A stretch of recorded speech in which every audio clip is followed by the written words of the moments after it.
Well, good evening. It's Wednesday evening, Odin's Day. Odin sounds kind of like Udum, which everything we do is magic. The EWDIM Udum uh, tag. So I thought I would do an everything we do is magic presentation. It's been kind of a wonderful Wednesday. Um, you notice the backdrop here is a little bit different than it has been. I did a little rearranging and cleaning of my office, and just neatening the place up and straightening the place up really makes me feel a lot better as we're preparing for this next stage of things that are coming. We've been doing a lot of aesthetic work among the farm work around the front of the place as well, because we're going to start doing tours through here every Saturday and Sunday from 3 to 6. We'll do a tour at 3, at 3:30, 4, 4:30, 5, and 5:30. And take about 15 minutes to give a little presentation here about permaculture and sustainability and the CSA and what we're all about. And people will have a chance maybe to later on to feed the pigs and chickens and things, and participate a little bit in the farm experience. But tonight is about everything we do is magic, because it's been a magical week. Monday, if you saw the Monday video, I was talking about how thankful I was for all the things that have gone on here, and then Tuesday, my first partner grower, who's going to actually be a partner in the CSA and really be a great benefit to Buckwheat Farms, and I hope we're of equal benefit to her as well. Just showed up. She saw the video from. Didn't just show up. And then we'll talk about that in a minute. But she saw the video that we posted on the Greater Reset, the video that for the contest to see. I think it was like $700 for the Bitcoin or something. Anyway, it was a contest about what people were already doing to create an environment of freedom, environment of liberty. And so she'd seen that video and saw that we were local and just showed up. And the synchronicities that were there just really were fantastic. And I saw something today that someone posted on Facebook. Accidents happen. That's what everyone says. But in the quantum universe, there are no such things as accidents. Only possibilities and probabilities folded into existence by perception. Synchronicities, that's where things kind of just happen and fold together. We are in a perfect Fibonacci spiral that we call time. And we're spiraling through time in this perfect Fibonacci circle. So there are no synchronicities. Everything is as it was, or as we are intended to be, except that we change it as we go. And see, therein lies the paradox.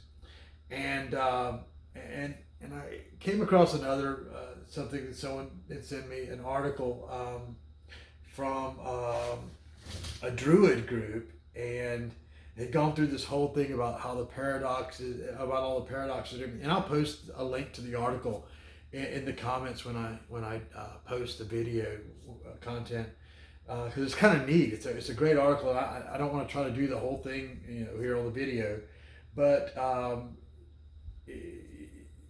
I'll do the summation paragraph. For 100 years, Western civilization has been living with these paradoxes in quantum physics. For the most part, we've been ignoring them, going about our lives as if they didn't exist. So they're talking about the paradoxes that no inanimate objects We're all the same substance, that we're connected. Excuse me. The paradoxes are between, maybe I shouldn't have gone back that far.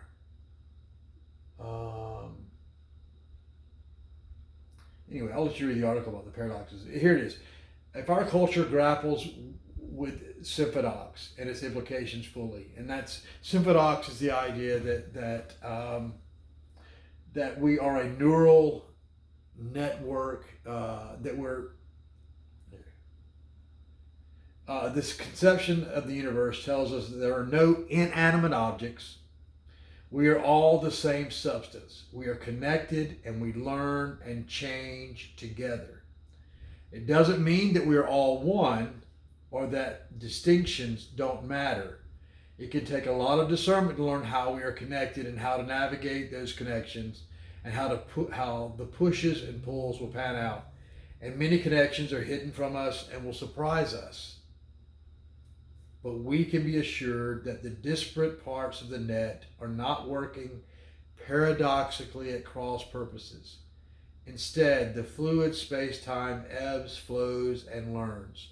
Sometimes slow, sometimes quick, sometimes asleep, sometimes awake, in symphonic harmony. And it talks about how time passes differently for different, and all of the elements of physics applied differently to different elements. It's a really neat article. And again, I'll post the links to it. But what I'm going to say with this is that there are no synchronicities. There are things that, because on Monday, I had come to a point where it's like, gosh, we put the stuff out there about the CSA. I mean, people talk about being concerned about stuff, and what if no one shows up? What if, and I've been through this before, and fell away before, but this time I said, it doesn't matter. If no one shows up, I'm just going to do this. I'm going to do this because it's who I am. It's what I am. It's the right path for me, and I'm going to be thankful for this path. And then all of a sudden, boom, Christy shows up on Tuesday, and today I was overwhelmed. I mean, things are blooming and blossoming, but for some reason, today I see a watermelon while I'm gathering the grass for the pigs, and I see a watermelon. It's really neat. And then later on, in the afternoon, I'm getting more grass for the pigs, and I see the second watermelon. The second watermelon is what overwhelmed me with this just idea of bringing forth life and the connectedness that we have. So there should be no surprises. And this is ultimately what it's about, that everything is luck, but there is no luck. Because everything is synchronicity, everything is tied together, everything is actually our intent, but it's the synchronicity, it's the tying together of time and place, it's moving together the coincidences, it's increasing the coincidences that is magic. And we do that with our intent and our attention and our energies. And that's everything. Every thought we have is magic. Every thought we have has all the potential of creation within it, because we are all of the creation. We are the individuated expressions of a divine whole. We are the divine, observing the divine as we become the divine. Or as my friend Stephen Brown says, we are the drop in the ocean in every drop. We are the hologram. where every aspect of the whole is in every part of the hologram, and every part of our DNA is entirely made up of us. We exist entirely. It's in the tree of life in Kabbalah, where the tree of life exists. Is within every branch of the tree of life, there's another tree of life. It's in the Fibonacci code. It's in the Fibonacci sequence. It is the way of life. And as you give into that and you move into that, you begin to find your way forward. And someone had asked on another stream, how do I find this thing, basically, is what they were asking. And the first thing I would say again is to go back to that place where you start asking every thought that comes up, whose thought is that? Where did that thought originate? And that is such a powerful exercise, because you realize how much of who you think you are has been shaped by, not by you in your mind, but by the opinion of others, by the woundedness of others. And so, and as you ask those questions, you begin to realize who you really are, because your true path is not what others would want you to go on. And there's so much pain, there's so much angst, and you know, we're all going to find our path. And so that's the thing, I guess, I want to talk about, I want to finish up with tonight, I guess, is that when you surrender to who you truly are, your path opens up and your desires open up.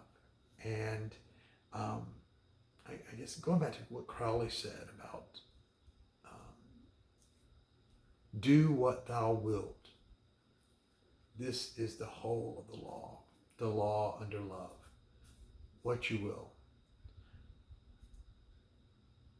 When you reach that place where you know that what you will to happen is for the highest good of all,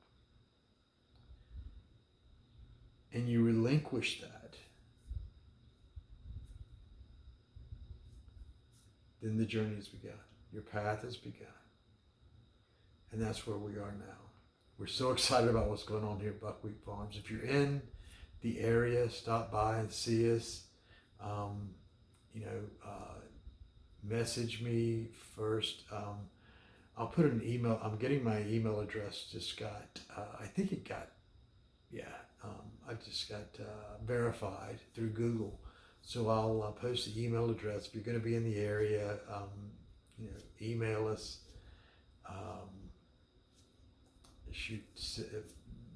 Put a comment on YouTube, whatever.